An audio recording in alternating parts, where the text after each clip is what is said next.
Après avoir analysé les forces du système économique américain dans l'agriculture, dans l'industrie, dans le secteur tertiaire, nous passons au petit 4, l'analyse des faiblesses du système économique, d'abord dans l'agriculture.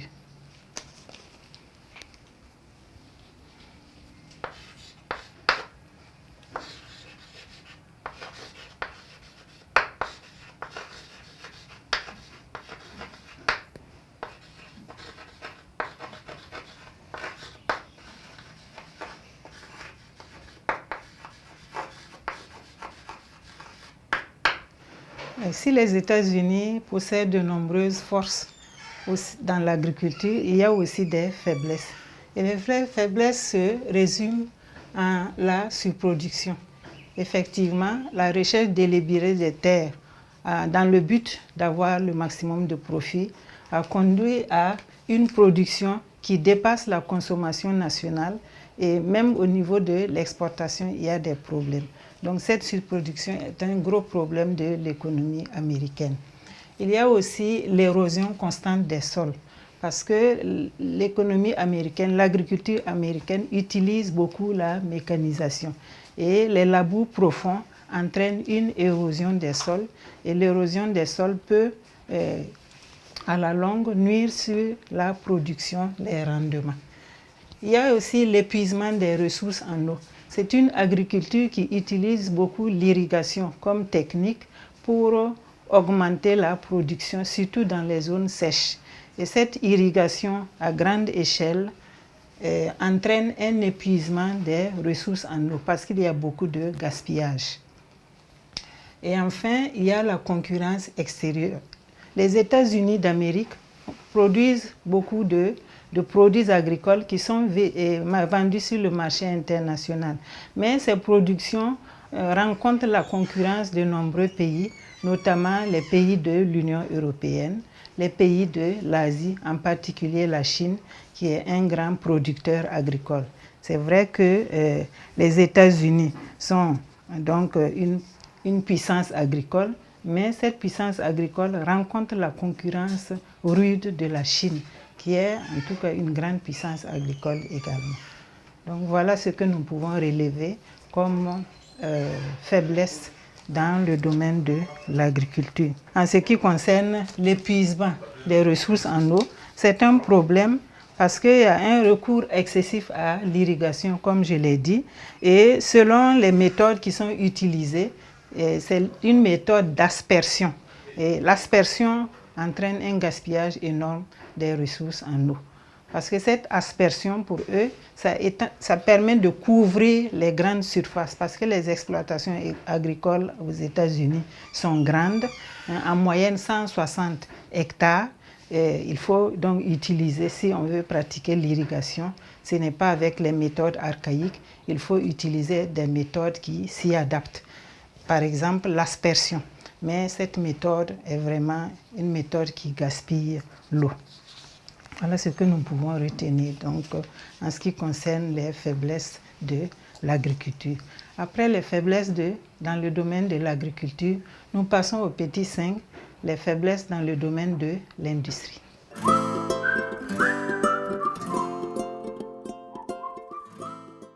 Petit 5, les faiblesses dans le domaine de l'industrie. Dans le domaine de l'industrie, on va relever deux grandes faiblesses. La première faiblesse, c'est le déclin relatif de l'industrie. Effectivement, la première zone d'industrialisation des États-Unis, c'était le nord-est, où s'étaient implantées des industries comme l'industrie textile, la sidérurgie et puis l'industrie automobile.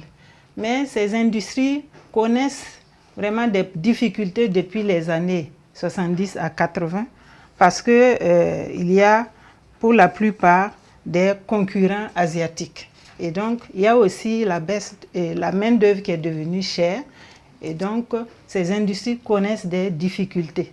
Ces difficultés ont amené même la fermeture et ce qu'on appelle la délocalisation vers des zones où ils vont disposer de matières premières beaucoup plus facilement et une main-d'œuvre qui est moins chère.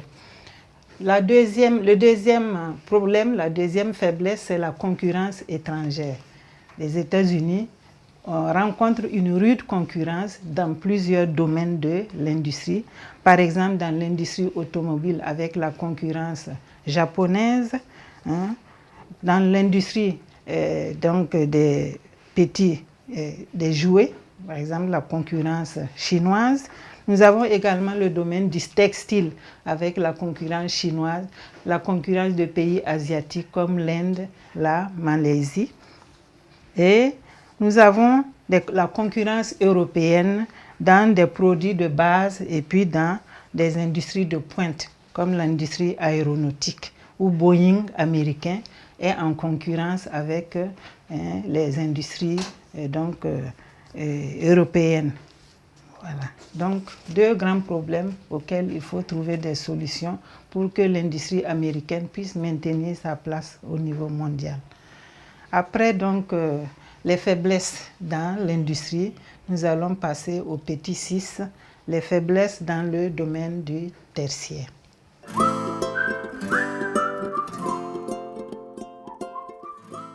Petit 6, donc, les faiblesses dans le domaine tertiaire. Dans le domaine tertiaire, on note premièrement le déficit commercial des États-Unis d'Amérique. Et on constate que depuis 2004, ce déficit est de plus en plus croissant.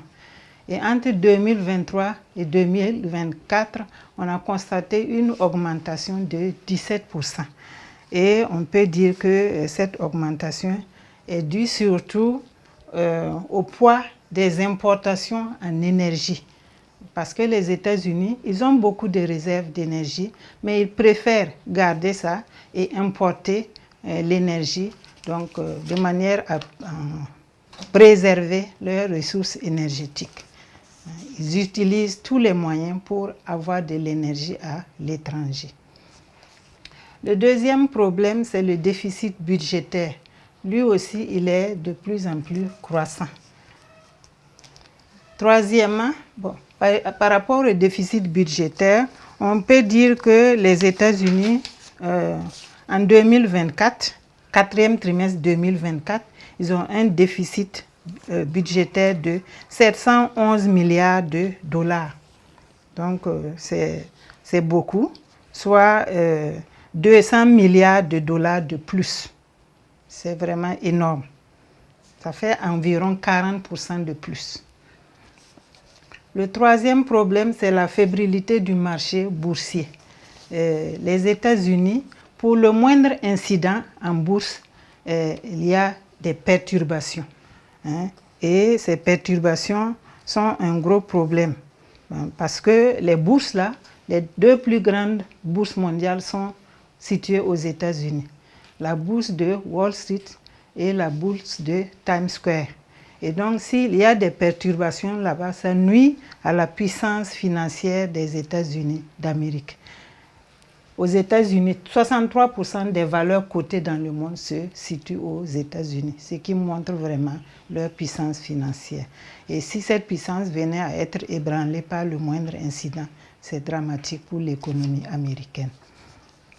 Et le quatrième et dernier point, c'est la concurrence déloyale dans les pays du tiers-monde. Les planteurs de coton africains se plaignent de la concurrence américaine parce que le coton américain bénéficie de subventions pour sa production et aussi en cas de baisse du prix sur le marché mondial, les planteurs américains ont des compensations, ce qui n'est pas le cas pour les pays africains. Donc il y a cette concurrence déloyale qui est décriée par les planteurs africains. Voilà donc les faiblesses dans le domaine du tertiaire aux États-Unis d'Amérique.